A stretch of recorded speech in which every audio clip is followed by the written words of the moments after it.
discover these compositions? Internet research. Hours of internet research. I found all of these pieces by Googling. So the origin story of this project is, oh, Villa, you're here still. You've been here the whole time. Thank you.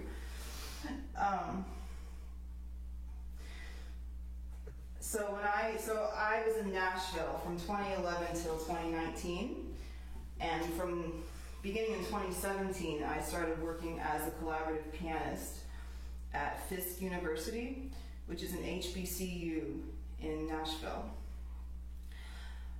And while I was there, collaborating with students on their juries and their recitals, I found myself playing composers I had never heard of. The students at Fisk were singing vocal rep that I was unfamiliar with, and that was unheard of to me, because for the entire time I was in Nashville, for those 8 years, my main gig was being a collaborative pianist, and I'm very familiar with standard vocal repertoire. So I was really mystified by who these composers were. Well, they were Black composers, and the genre is called African American art song. It is a genre of music that I didn't know existed.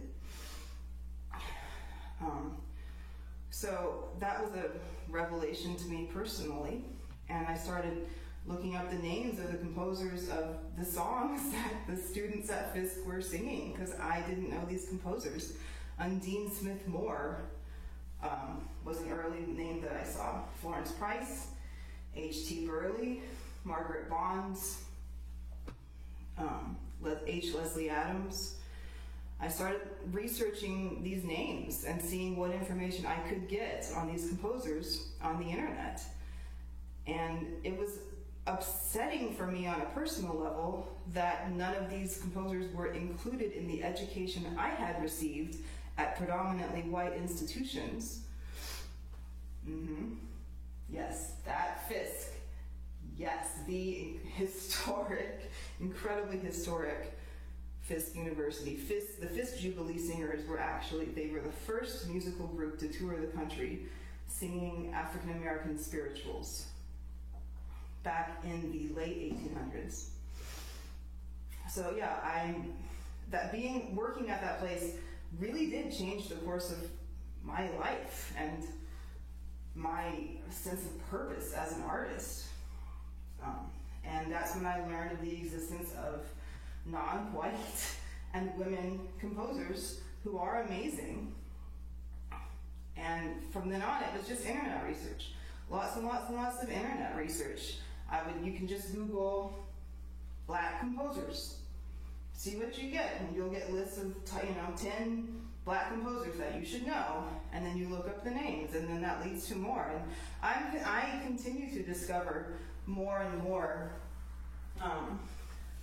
marginalized composers, and I continue to discover more and more repertoire. It's unbelievable to me the amount of repertoire that is out there, and a lot of it, unfortunately, is unpublished. And I would like to see more and more of it published. I'll read that. So there's someone who I just read that apparently they wrote a piano concerto. It wasn't Florence Price, because hers is actually published. I don't remember who that composer was that I was reading about. Maybe it was Betty Jackson King, but I think it was another one. Anyway.